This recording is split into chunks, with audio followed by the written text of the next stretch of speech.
अऊज़ु बिल्लाहि मिनश्शैतानिर्रजीम बिस्मिल्लाहिर्रहमानिर्रहीम अल्लाहुम्मा सल्लि अला मुहम्मद व आले मुहम्मद। मोमिनीन कराम, सर्दियां हैं। एक सवाल जो ज़्यादा पूछा जाता है वो ये है कि हम गैस कंप्रेसर इस्तेमाल कर सकते हैं। ख़ुसूसन पाकिस्तान में ये मसला मुमकिन है, बाकी ममालिक में, इंडिया में भी हो, मुमकिन है दीगर कुछ जो तरक्की पजीर ममालिक हैं, जो गरीब ममालिक हैं, वहाँ गैस का ये मसला हो कि अगर घरों तक कनेक्शन तो है लेकिन प्रेशर नहीं आता गैस का। क्या हम कंप्रेसर मशीन इस्तेमाल कर सकते हैं ताकि गैस प्रेशर से आए हमारे घरों तक?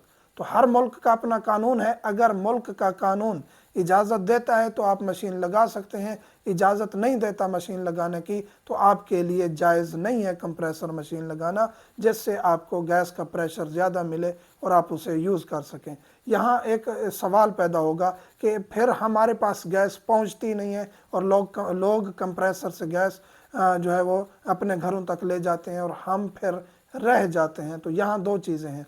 अगर आपका गुजारा उसके बगैर हो सकता है, खुदा ने आपको इतनी दौलत दी है, इतनी आपके पास पैसे हैं कि आप मुतबादिल उसका बना सकते हैं, तो फिर आपके लिए कंप्रेसर इस्तेमाल करना जायज़ नहीं है, कानून की मुखालफत होगी। तो वो कंप्रेसर आपके लिए इस्तेमाल करना दुरुस्त नहीं है। बाकी गैस तो आप जितनी इस्तेमाल करेंगे उसका आपने बिल अदा करना है। तो आप अगर मुतबादिल बना सकते हैं तो मुतबादिल बनाएं।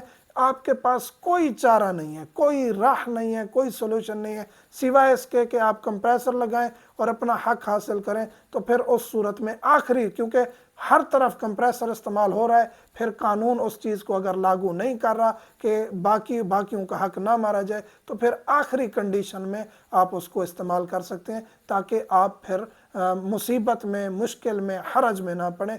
आखिरी कंडीशन में आपके लिए इतनी हद तक इस्तेमाल जायज़ है कि फिर आप उससे अपनी वही ज़रूरत पूरी कर सकें जिसके बगैर आपका गुजारा मुमकिन नहीं है। मोमिनीन से मुल्तमस हूँ, दुआ में याद रखा करें। वल्हम्दुलिल्लाहि रब्बिल आलमीन।